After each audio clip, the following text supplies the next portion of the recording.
Hi, good evening, everyone. I'm Venkatesh Varla, an associate professor at OP Jindal Global University, and I'm honored to be your host for today's Design Leadership webinar series hosted by Jindal School of Design and Architecture. Today's topic for webinar is AI and UX, an introduction to skeptical intelligence.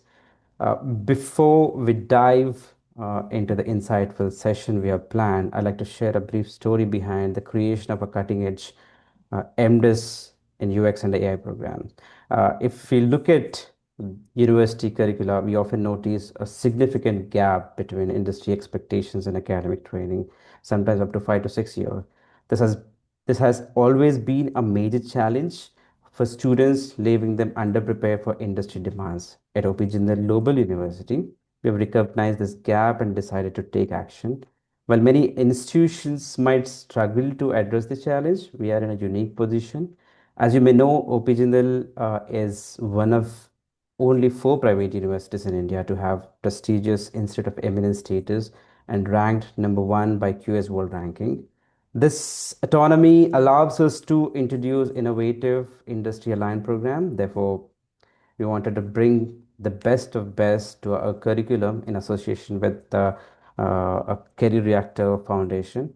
MDiS in UX and AI program is the first of its kind and only program which is natively AI, run by design leaders around the world and designed for people who want to accelerate their career. So that's a story in a nutshell. To take this conversation further, we are honored to have with us now one of the founding members of the Career Active Foundation, Professor of Practice at OP Jindal Global University, uh, Professor Prasad Kantamaneni. Without further ado, let me introduce him as a speaker for today. He has over 25 years of experience. He has built, trained, and mentored high performance design teams across the globe. He has worked with the world's best, such as Yahoo, Honeywell, VMware, LinkedIn, to mention few. And he is an alumni of Harvard Business School. Once again, welcome, Professor Prasad. Uh, Prasad, before we go ahead with our conversation, I'd like to quickly take you through the webinar or take you all through a webinar overview. So we'll start with AI insights. What is skeptical intelligence? Why is prompting not working? Why do you need to know skeptical intelligence? How to grow practically in the age of AI 2.0? How to engage, and and we'll end our conversation with how to engage with us and question and answers. Once again, thank you and welcome, Professor Prasad. Thank you, Venkatesh. Um, Again, I'm gonna, very quickly run through my thoughts and the notes because I want to make sure that we have enough time for the questions from you. And I'd love to, hear what you're thinking, and hopefully we can, by the end of the session, we can have an approach for how to move forward with AI. So if we can go on to the next slide. So let's talk a little bit about what is happening right now. In fact, let's go to the next slide. Yeah. So as part of our program, one of the things we do is something called the Impossible Design Challenge. And what we do in that is you bring in, all the design students in the program, and most of these guys have almost about, 5 to 6 years of experience as designers, and we give them a challenge, right? And it's an impossible challenge in some ways, where this time, it was about designing a genetic database, right? And everybody had 9 days to solve it. Everybody was given access to AI and said, let's see how fast you can solve the problem and what's going to happen, right? Now, turns out everybody, the first thing that most people think is, oh, AI, I should be able to get it done in 9 days. Um, People took the video of the client talking about their problem. They just fed it to the AI. They said, okay, give me the answers. They got the answers, then they turned it around and then gave it to another AI that's going to generate all the screens. The screens were generated, and then they said, okay, done. And they got it done in 3 days. Right? Turns out, majority of the folks were wrong. In fact, each one of these answers were wrong. And so towards the end, everybody, in fact, with the exception of maybe one or two teams, every team had to redo the project at least 2 or 3 times in those 9 days. And when we look back and we were reflecting what happened, there's like, oh, it would have been easier if we did this without AI. Okay. It's like, why? Why was it impossible? Why is it so difficult to get an outcome with AI? Now, let's go on to the next slide. Right? Now, turns out what we found in our classroom is not very different from what companies are seeing. Okay. Pretty much every company in the world, every IT company in the world, in fact, maybe not even IT, right? Across multiple sectors, there's huge amounts of money that's being spent. Okay. But most of these initiatives end up in zero returns. Okay? And this is a surprising number because everybody's talking about AI is replacing, taking our jobs, doing all that. But really, the companies are not getting any benefit. So what is happening? So people are losing jobs. If there are layoffs that is happening, but the companies are not getting the output, then where is the problem? What is going on? Right? Let's go on to the next slide. Now, when you look a little bit deeper, and these are things that most companies are starting to realize, is like, well, the first thing, everybody starts off with the same mindset. Oh, let's just figure out a prompt. And if you look at LinkedIn, there are people offering prompts for everything. It's like, here, I've created 25 prompts, just message me and I'll send those prompts over to you. But turns out, when you take those prompts and copy and post it, and then, say, let's get an answer, guess what happens?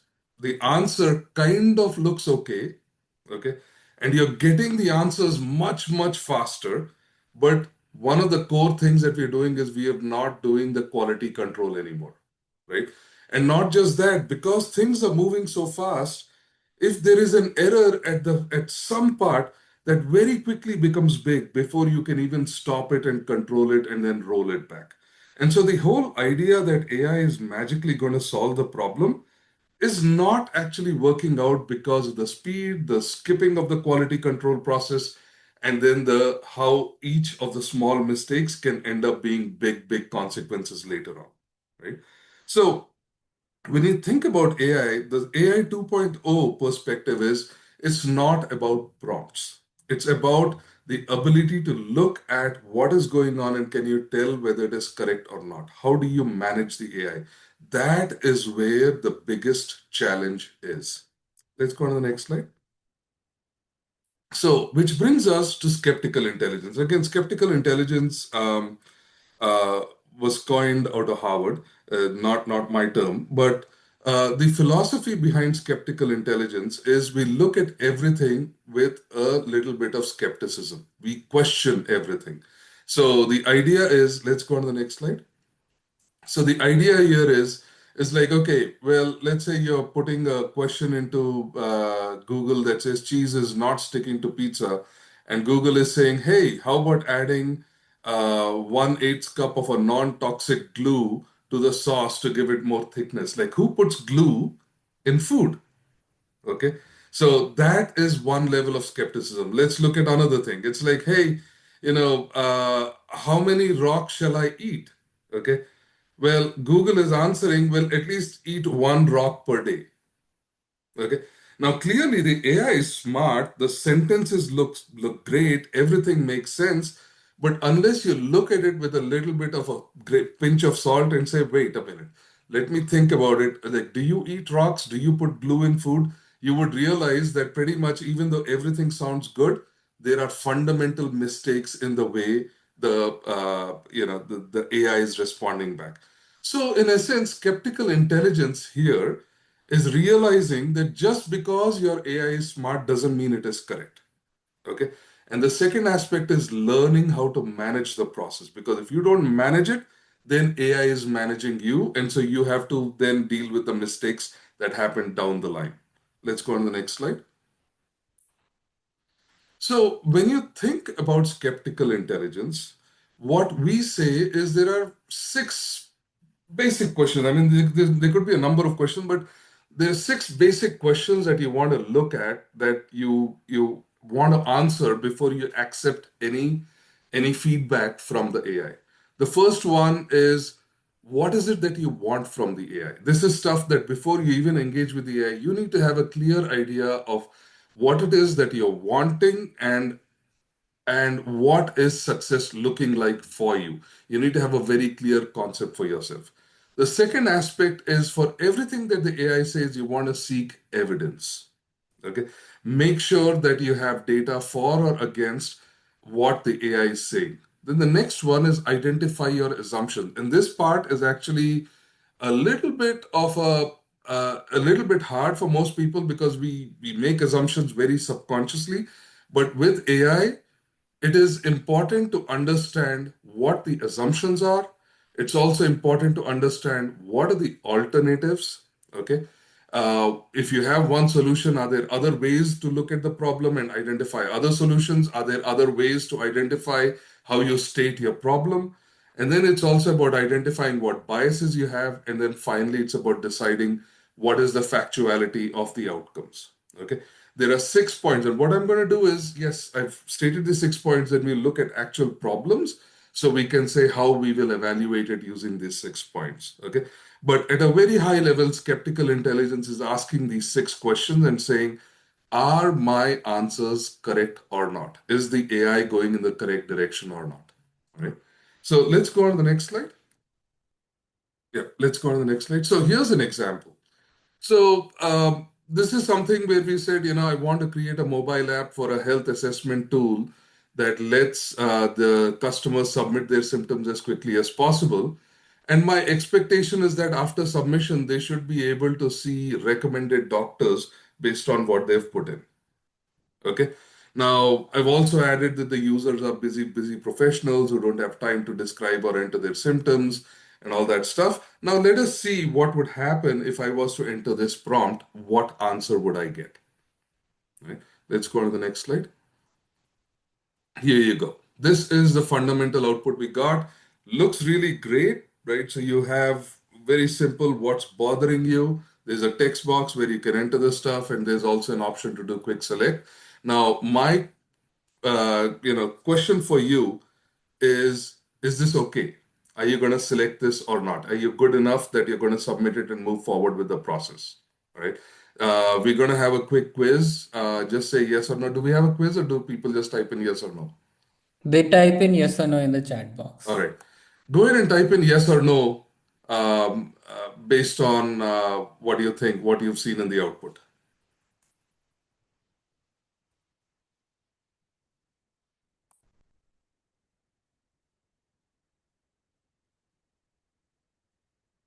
Okay, I've got two answers.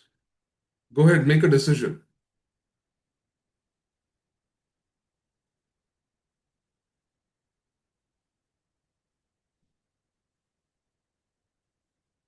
All right. For those who are saying no, could you maybe elaborate a little bit about why you're saying no?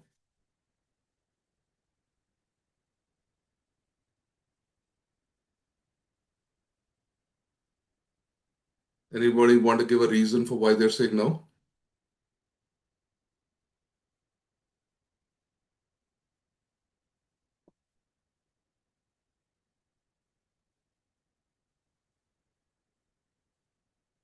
All right. Let's go on to the next slide. Okay. So when you think about it, when you are creating a medical application, you don't want to ask general questions or higher order questions, especially when you cannot control what answers you're going to get, right? And there's also the challenge where, when you have open form questions, they can be interpreted multiple ways with the systems that you have. So you have technical limitations as well. So the first question is, what is bothering you? It's very open-ended. Okay. Well, when you say quick symptom check, there's an assumption that there is also going to be some sort of a diagnosis. Okay. Well, you want to set very clear expectations when you say that. So you don't we want to say, well, is this triage? Are you screening it? Are you matching a doctor? And then when you also do a quick select, okay, it's very hard to say, well, what happens, right? It's what's going to happen when you select that? Is it going to add to the text field or is it going to submit automatically? So there's a little bit of an ambiguity in there. And then it says, well, there's a fine doctor, so what am I expecting to do? So there's a little bit of a leap that is happening when you generate this screen. And so what we did then was we did a second round of clarifying the context. Okay. But now when you start looking at evidence, okay, it's like, okay, well, when you have large text box, the assumption is fast because if you look at the original thing, our customers are busy professionals. They need to enter their stuff fast. But is a text box the fastest way to do it? Well, it is not. A text box requires a lot of time to type it in. And so it is slowing people down, right? Then there is also the assumption that users prefer free form input. Well, that may be true in large formats like a desktop, but in a mobile device is probably not the best way to do it. Okay. Then the next thing that you're saying is, you're saying, hey, quick select, right? How does the quick select work out? Well, it requires somebody to read the header, look at the placeholders, and then there's also a lot of scanning that's involved. And it's not necessarily a quick way of doing it. So when you look at the actual data that's available from a design perspective, this is probably not the best way to do it. So the evidence doesn't necessarily support what's been done here. Let's go on to the next one. The other aspects of the assumption that you're thinking is, well, users know how to describe their symptom. Now, this is very interesting because let's say I have a fever. I can say I have high temperature. I can say I have chills. I'm feeling cold. There are many, many ways that you can describe your symptoms, right? And so again, do we know? And also, there's also the other aspect of, let's say my appendix is hurting. Well, generally in that case, maybe your stomach is hurting or there's something called referred pain. So what that means is a different part of your body hurts when you have a problem in some other part of your body. So is the patient able to accurately describe the pain when it is hard to verbalize the problem, right? Then when you look at the common symptoms, well, are these symptoms standard or they're biased towards a general illness, right? Are you able, if you say I have fatigue, I have cough, I have fever, well, what can you say from that? Which doctor is best for it? It could be cancer or it could just be that you have a cold. We don't know, right? So then again, you need to be able to look at questions that can help you meaningfully identify which doctor is the best person to do that, right? And then you're also looking at the matching logic and you're saying, well, how do I identify the matching logic between what you've entered and how I'm going to match to the doctor? So there is a little bit of a challenge there as well. So when you look at the assumptions, those are not playing out necessarily. So let's go on to the next slide. Now, when you look at the alternatives, well, what if the quick select was the primary thing and the text box was secondary, right? Now, that's an interesting alternative. Or what if, and this is again something that you would do as a designer, you would look at that and say, what are the other ways of solving this problem? Okay. And then you can say, well, what else can I do? Could I autofocus my cursor and put it on the keyboard? Or, can I frame my question differently? So these are all different ways that you can look at that screen and say, what are my alternatives on that? Let's go on to the next slide. Right. Then there's also looking at cognitive biases. Are you trying to confirm that there is a problem? There's also the aspect of self-diagnosis because you could, once when you give a screen, the patient might choose certain options and then they could get biased on that and they could say, yeah, I have this problem. Well, maybe not. And that's one of the reasons why doctors are so particular about saying, let me do the diagnosis. You just tell me what the problem is, right? Then there's also availability bias. If certain things are available, then obviously, people are going to say, yeah, those are my problems, but it's a little bit harder. And then there's an authority bias. So again, when you look at the output, there's a lot of biases that are coming in that you want to make sure that your screens do not have as moving forward. Let's go on to the next slide. Okay. Now, the last one is when you look at trusted signals. So what are the trusted signals? How do you say that your patient needs to trust you, right? Or how do you say that what you have done is a good way of doing it? So again, thinking through that becomes a little bit of a challenge. Let's go on to the next one, right? And so what we did was we reframed our our prompt and we got a different screen. Let's go on to the next screen, right? This is the second iteration. And so suffice it to say that we went through a number of different iterations, and each of these iterations we went through similar problems. Let's go to the next one. So again, in the second iteration, we identified problems. We said, okay, what are the concepts? What evidence are we looking for? What assumptions? What alternatives should we be thinking about? What biases do we have? How do we identify trust and credibility? All right.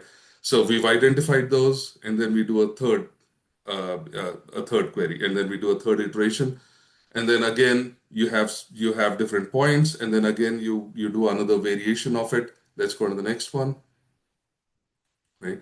And so finally, you've got an iteration that would work for you.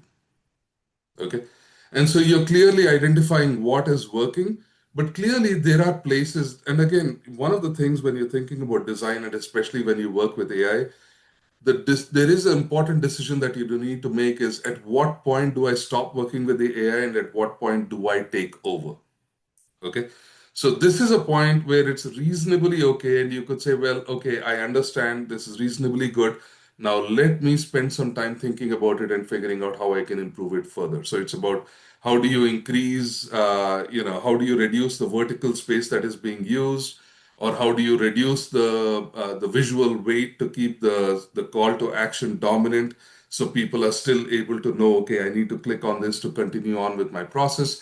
And so you are looking at every screen with a very critical perspective, asking these questions and ensuring those questions are answered before you go on to the next one. And you accept what the AI is giving you. Right? Let's go on to the next one. Right? So what is critical is, you want to think about how we are navigating the AI space within our industry.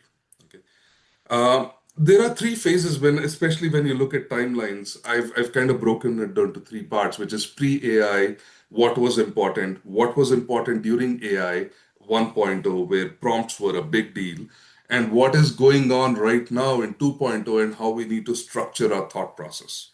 Okay. Now, pre-AI, it was just important to have, say, hey, I know Figma, I can do my UI skills, I know my theory, I know my UX skills good enough, right? Well, it turns out in AI 1.0, our managers demanded that we know prompting skills. So everybody was going crazy and collecting prompts from all over the place and saying, here's my prompt library. I'm going to copy and paste this prompt and get it going. But in 2.0, the challenge is it's not just about prompting, but it's about systems thinking. Well, if I did this, how is this impacting the larger system? That's that one question. The second question is, well, how do I evaluate the answers that have been given to me by the AI? Okay. And so it is that skeptical intelligence, which is questioning and then trying to get the perfect answer out of the system, right? And also being able to critique what is working and what's not working. That is what is becoming more and more important in AI 2.0. Okay. And I've talked to a number of design leaders. And what is interesting is earlier they used to say one of the metrics for my team is we are looking at how much AI they are using. But today their metric is its velocity. How quickly are you able to deliver the correct answer? It's accuracy and velocity that design leaders are looking for from their teams. And that's what AI 2.0 looks like. Let's go on to the next one. Right. Now, in terms of team skills, what is also fundamentally changing is pre-AI, it was very open. Okay. When AI 1.0, it was assumed that you would be able to articulate what you want to the computer. Okay. In AI 2.0, what is also happening is your teams are smaller, they're much more nimbler, And so, whereas earlier you used to work in, design teams of 4 or 5 people, you're probably now just 1 or 2 people working together. And so, given that the teams are smaller, your ability to orchestrate the process and communicate in cross-functional environments has become much more important. So, notice there's a fundamental difference. AI 1.0 was articulating to the computer, whereas AI 2.0 is articulating to your team and orchestrating and managing a process. And that is much more important. And it's also orchestrating with the AI. What question should I ask? Which of the different AI tools should I use? What tool should come first, second, third? These are all parts of the orchestration question that are coming in. Let's go to the next one. Right.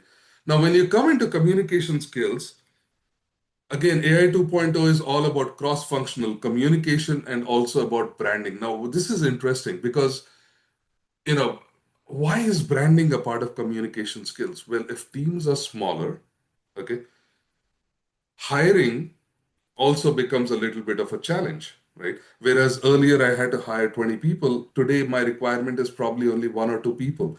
And so if I'm going to hire those 1 or 2 people, who are those 1 or 2 people that I'm going to hire? Right? So ideally, you should now be focused on branding outwards as well, branding yourself outwards. And that is something that is also critical for you in terms of long-term career skills. It's about communicating within the team, but it's also letting people know that you exist and you have an opinion about something. And that is critical when we come into AI 2.0. Let's go on to the next one. Right. When you think about process, now this is the most fun part or the scary part, depending on how you look at it, right?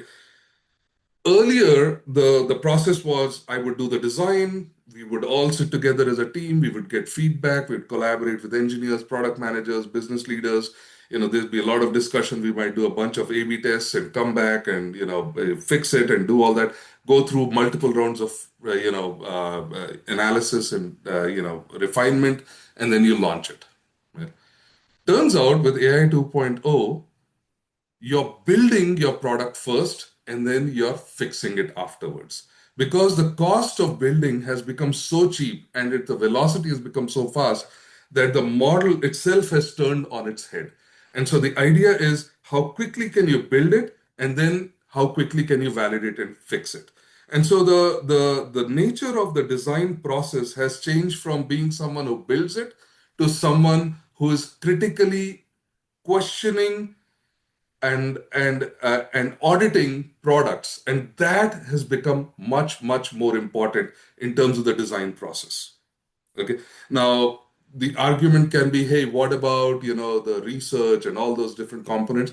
Obviously, they do fit in, but all of those processes are now going to change given that you can build your product faster. And I've seen teams where the engineers build the product out and the designer is saying, wait, we haven't done the research yet. Wait, we haven't done this. And the engineer has already built it out and the product manager has already launched it. And the designer is still saying, like, wait, we haven't done this. We haven't done this. And guess what?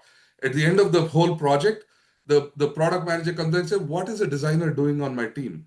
What did they contribute? We just built it so fast and we launched it.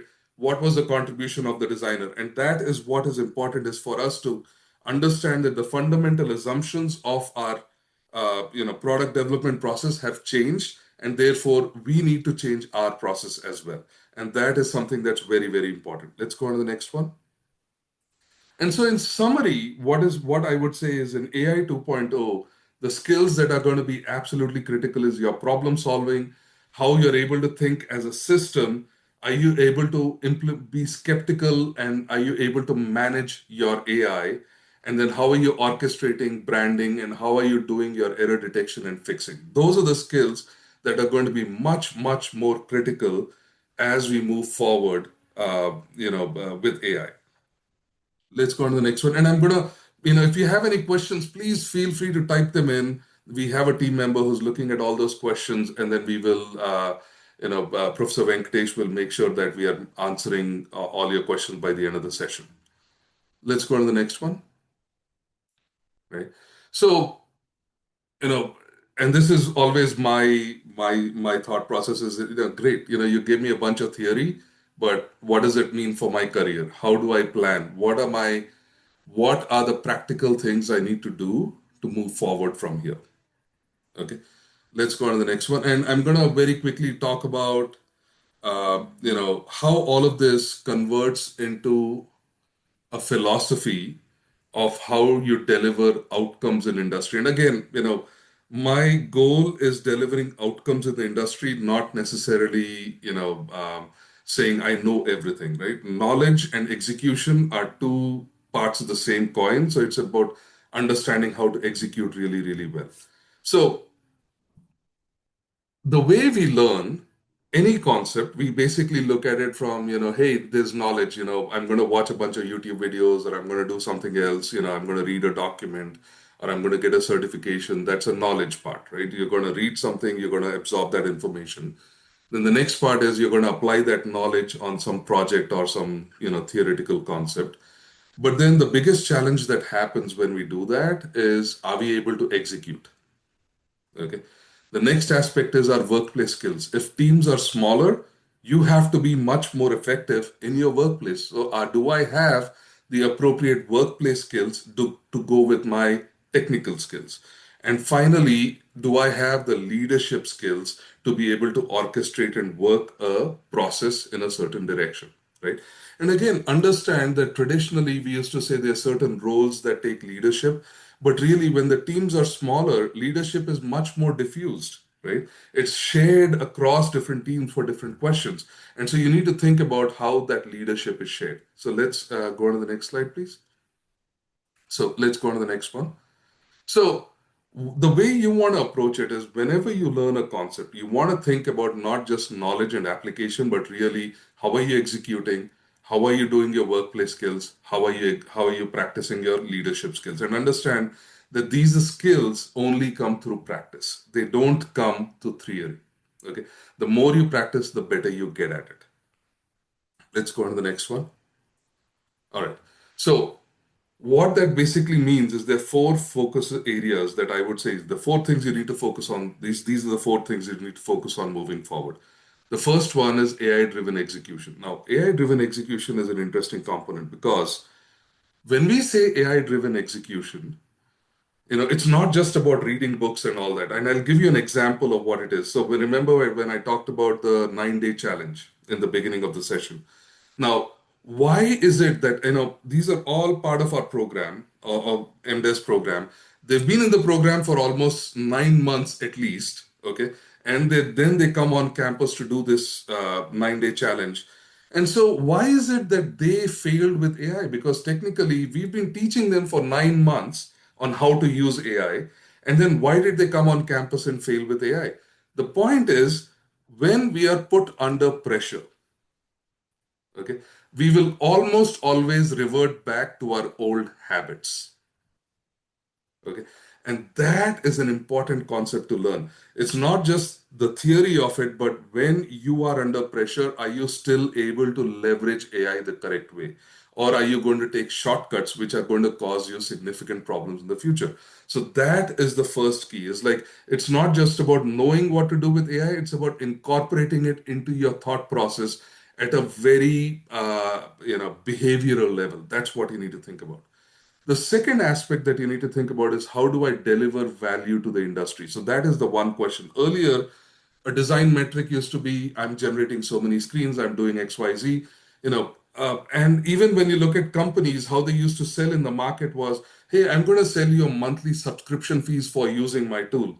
But today with AI, there are companies that are coming in and saying, listen, my AI is an employee. I'm going to solve a problem and pay my AI what you would pay someone to what you would pay to hire an employee in the real world. So think about, I'm creating a virtual employee and you're paying a salary to this virtual employee. And you're paying the AI for the outcomes you're getting as a company. So suddenly the industry is now saying, well, what outcomes are you delivering?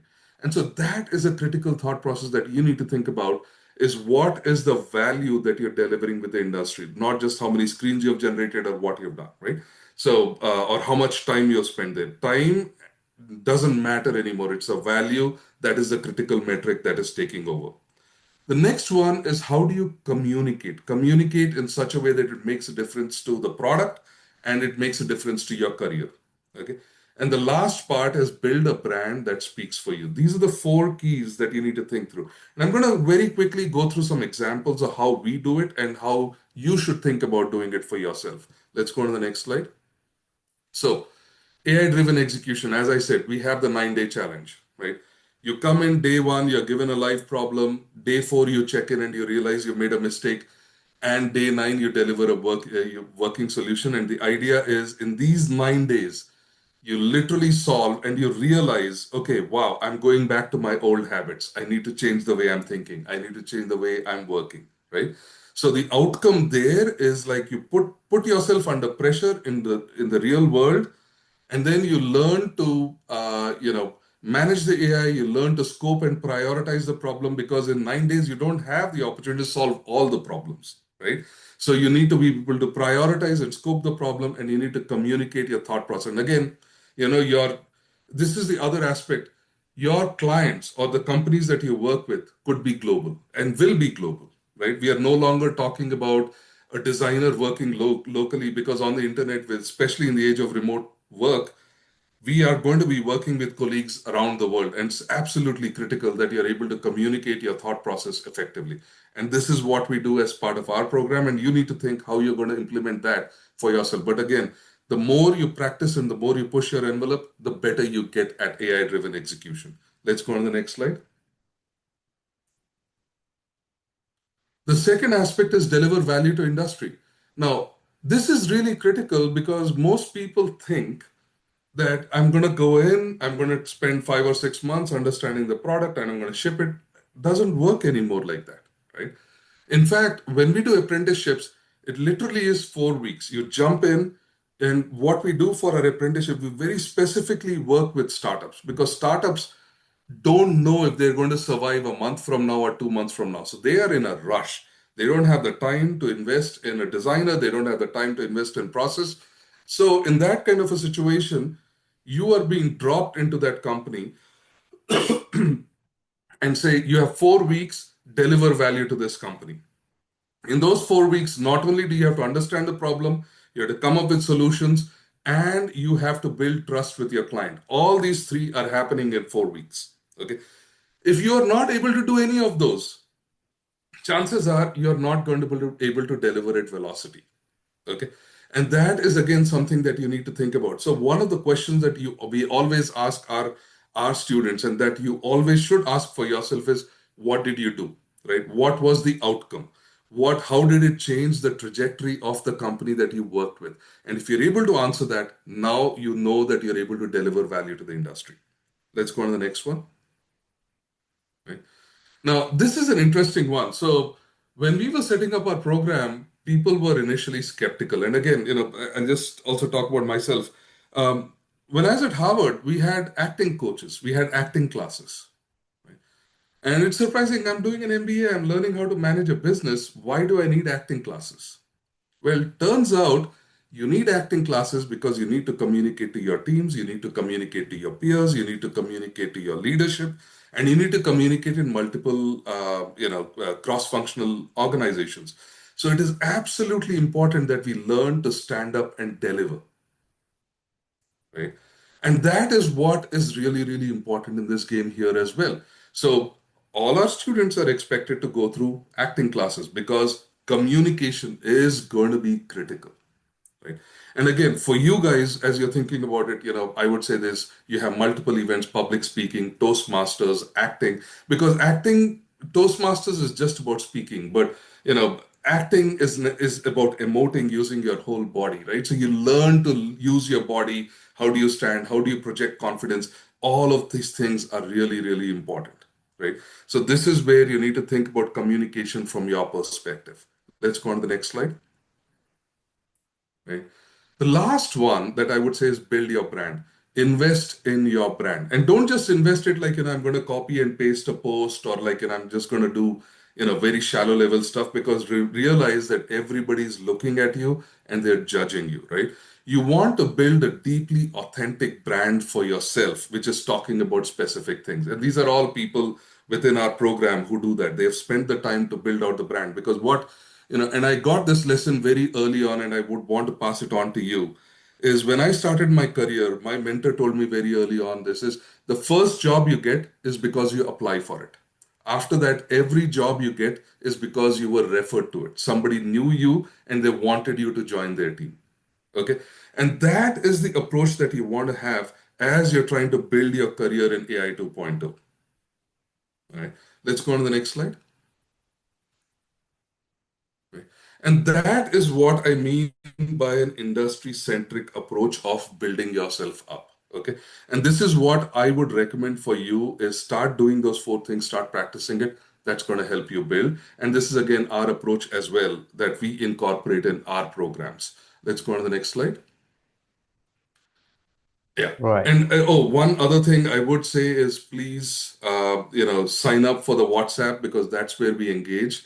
We're going to do a lot of events going forward, moving forward. And so that's where you get the quizzes, the checklist, the news and announcements. You get to vote, ask questions. So we know exactly what you're going through so we can create a meaningful platform for all of us to engage and work with. So with that, back to you, Venkatesh.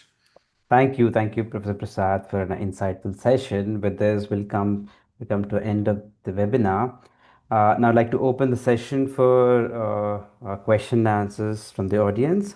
Please type in your questions, and we'll start taking one by one. So, to begin with, we have had a hand raise. Hope you had typed in your questions.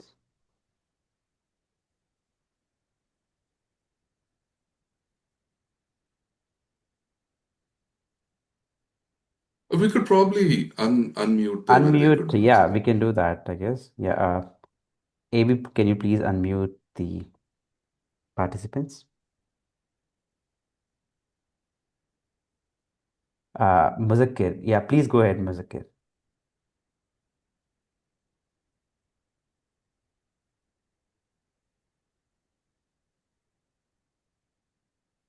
You We can can't hear talk. you, Mazakir.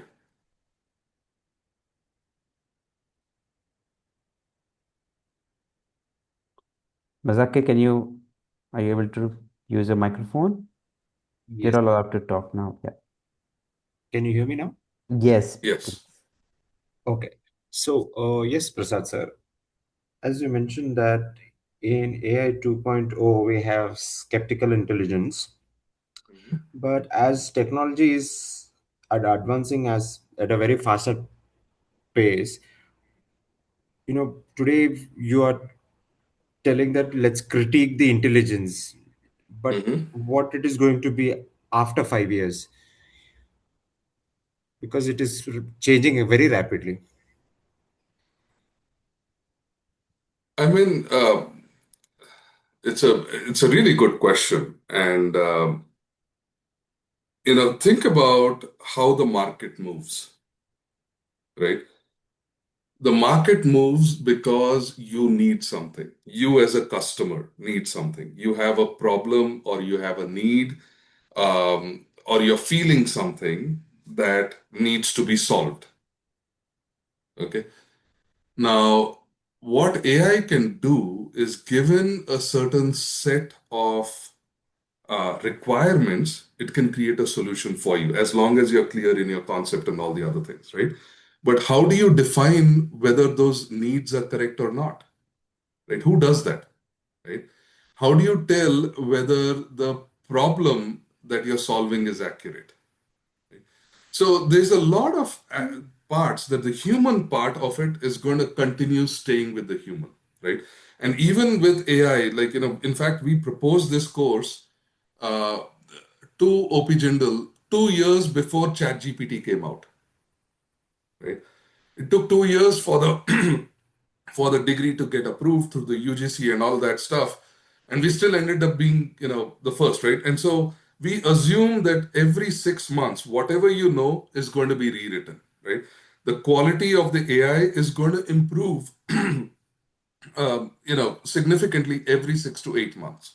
Okay, we assume that. But even then, the idea of the supervisory control has still stayed strong. I have not seen it be challenged. So the idea is as long as you are there to critique it and you're able to ask the higher level questions, your job is safe. Does that answer your question, Muzakir?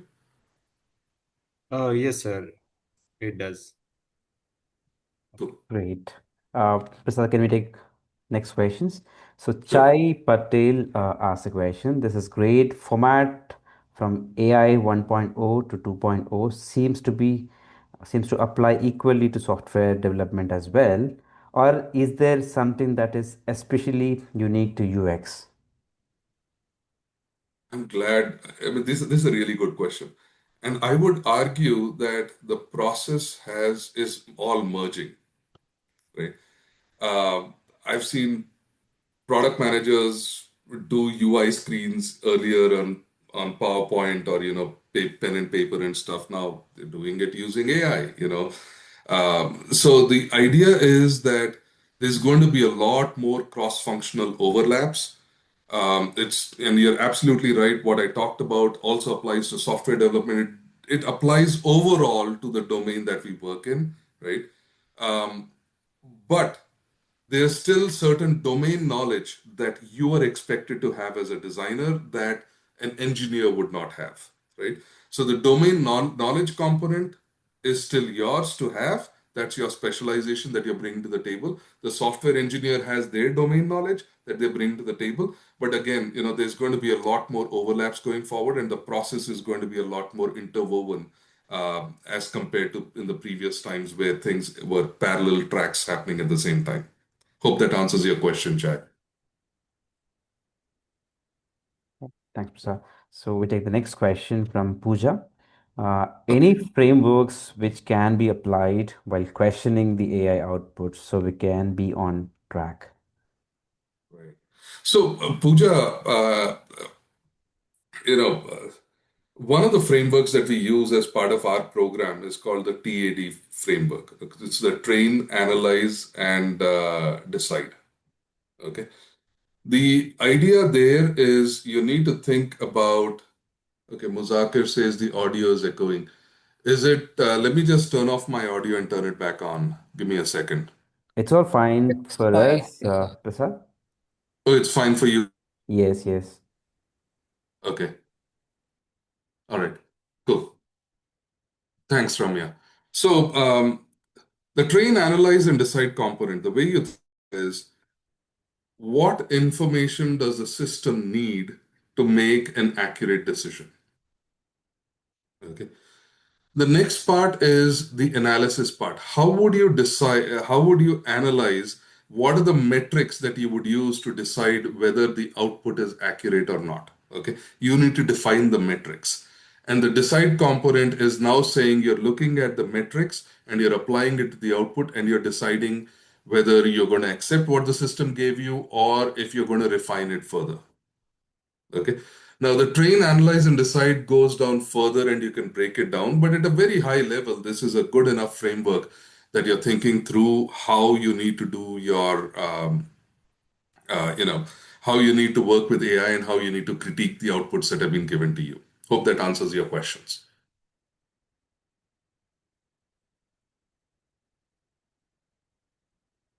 All right. So I think there's one more question that is, we are running out of time, or we have about 8 more minutes. So let's make sure we can get some more questions. Yeah.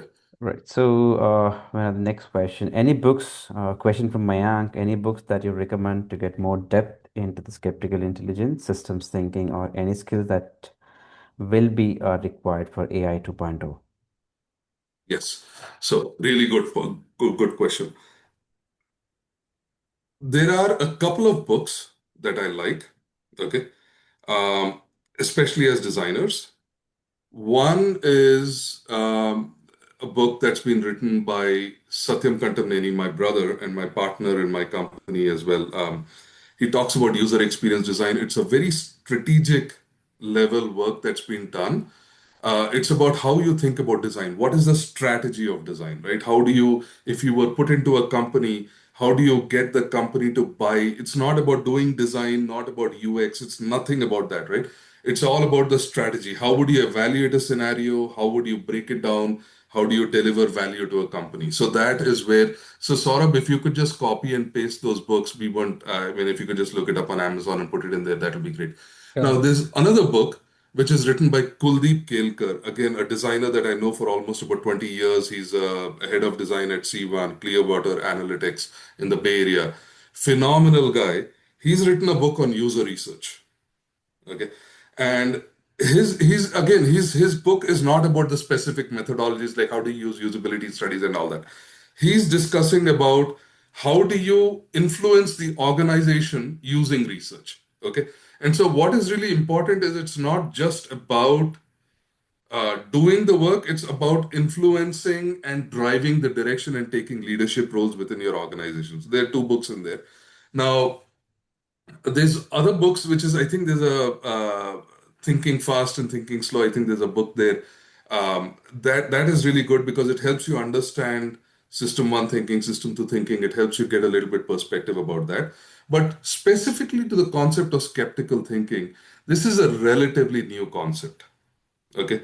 And there are very few frameworks around that, right? And I know the folks at Harvard are working really hard to kind of come up with a framework because that's what they live on. But what I would encourage is just do a Google search. There's been a very interesting article written on Forbes that talks about what skeptical intelligence is. But the idea is you need to have a framework to question everything you're seeing and then to be able to come up with the outputs. And so that's a high. And I'm sorry I don't have more content to give on skeptical intelligence, but I would say there's a lot of other content that's available to help you do the strategic thinking. Thanks. So we have a couple of questions Oh yeah, around. thanks, Saurabh. You put the links up there. Yeah, Yeah. go ahead. So we have a Venkatesh. couple of questions around the AI and the evolution of AI for the future. So, question from Pooja: what does it mean to find your niche as a designer in the rapidly changing AI and industry requirements? And a similar question: what is the future of AI as we move away from screens only? Um, So, So, Pooja, yeah. I'm not sure I understood the question because it's a little bit too broad for me. Could you maybe scope it down for me?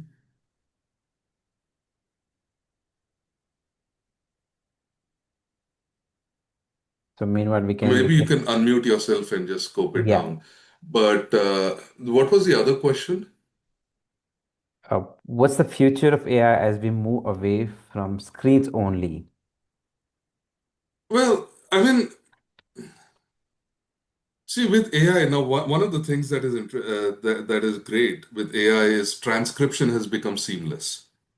Okay, computer vision has become normal. It's become accepted, right? Um, the number of sensors that can be plugged in, the types of sensors. I mean, if you've looked at this, there's these sensors like Project Soli and stuff like that that allow you to, make gestures, right?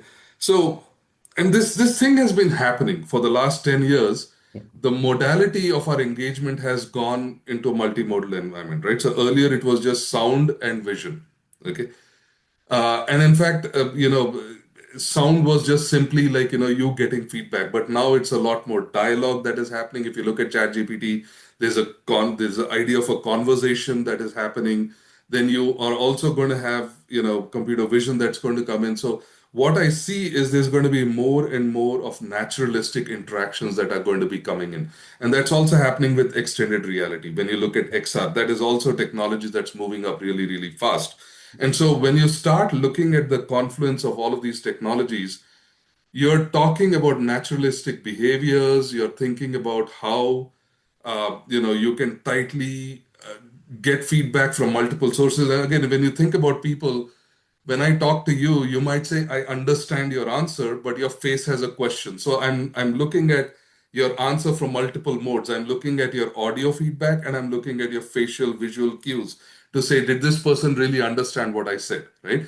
And so you're going to see a lot more of those kinds of interactions happening between humans and computers. And so what you would think is our discipline also has to evolve to encompass that whole new experience that's going to be opening up. Right? But again, I don't see that happening in the next 1 or 2 years. It's probably like maybe 3 to 5 years down the line but we do see that progress moving forward. But that's what you want to think through right now. Right. Hope that answered your question, Aditi. Right. So Right. there's a really good question if I could take it, Venkatesh. Yeah, please, Yeah. Prasad. So Chi, I'm assuming it means Chirag, but Chi is like I want to make sure I'm pronouncing your name right. But yeah, so there's a question about Figma just announced the translation of designs to code. Do you have perspectives? You know what? We did this exact thing about 2 weeks ago. We said now because every 8 to 9 months we have to do a curriculum review to make sure. And again, the problem is things are moving so fast that what we teach today is going to be outdated 9 months down the line, right? And so for us, we do this review internally. And so uh, we just did this recently where we said, okay, are we teaching tools correctly? Are we teaching Figma correctly? Is Figma even a tool that we need to think about? And so yes, what Figma is doing, and again, remember we talked about how engineering and design are all moving together. And so here is Figma moving from design into engineering, and you have engineering tools that are moving from engineering into design. And so you're going to see more and more of that confluence. And as I see that confluence, I see Figma getting a lot more competition, right? And in fact, when we did our 9-day competition in July this year or last year, uh, some of the teams did not even deliver their outcomes in Figma. They actually directly gave code to the client, right? Which would have been unheard of for a designer to do code in 9 days and deliver it to a client. But that's what happened. And so this is something that I would say is like, UX roles are gonna, and again, if you ask me what is my job, I would never call myself a designer. I would call myself a problem solver, right? Using design skills, I am a problem solver, and that's what I would say is, what are UX roles going to be? You are going to be a problem solver using design skills and methodologies, which is where I think those books that I recommended come into play. Right. Hope that answered your question, Chai. Great. Uh, so we come to the end of the session. I think we have Vijay left. Vijay, yeah. And thanks everyone. You've been a wonderful audience. And to know more about our program, I'd like to invite Vijay to share more information. Vijay, over to you. Yeah. Thank you, Professor. So, first of all, I would like to thank all the candidates, for showing up on a webinar on a weekday evening. And thanks a lot, Prasad. It was a very insightful session. And thank you, Saurabh. And with this, we are about to end this webinar. I'm very much pleased to share that a few merit-based scholarship opportunities remain still open for the batch, March. And I repeat myself, the program batch date is on March 1st, 2026. So please do reach out to our team to explore your eligibility. And thank you for joining us today, guys. All right. Thanks, Vijay. Thanks for sharing the information. And thank you once again, Professor Prasad, for joining us. And see you all in the next webinar. And please don't forget to, join our webinar WhatsApp group. Thank Bye. you. Have a good evening. Yeah.